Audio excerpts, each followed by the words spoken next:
Hello friends, good morning. ये है हमारी परी बेटी, महुआ बेटी।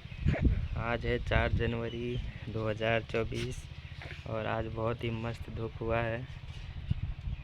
उधर 3-4 दिन से धूप नहीं हो रहा था, 2-3 दिन से। आज लेकिन बहुत तेज़ धूप हुआ है। इतना तेज़ हुआ है कि लग रहा है कि जल जाएगा शरीर, इतना तेज़ धूप लग रहा है। और हमारी महुआ बेटी भी सोई थी, सो करके उठ गई है, अभी सो करके उठी है, इसलिए भकुआइल है।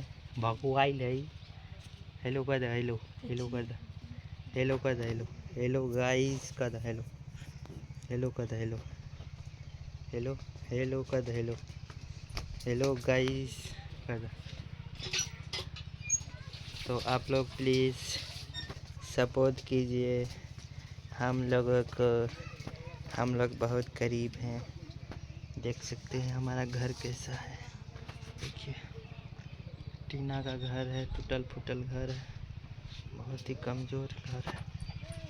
देखिए देखिए कैसा घर है, देखिए देखिए, बहुत ही गरीबी है। आप लोग प्लीज़ सपोर्ट कीजिए। मजदूरी करके कमाते खाते हैं और अपना बेटी का भरण पोषण कर रहे हैं।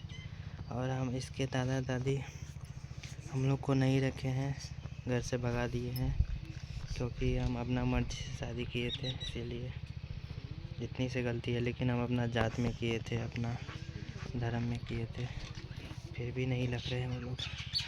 दर्द करने लगा अब मेरा। इस वीडियो को लाइक कीजिए, सपोर्ट कीजिए। कहानी आगे बताते रहेंगे आप लोग। वीडियो देखने के लिए, कहानी जानने के लिए चैनल को सब्सक्राइब कर लीजिए।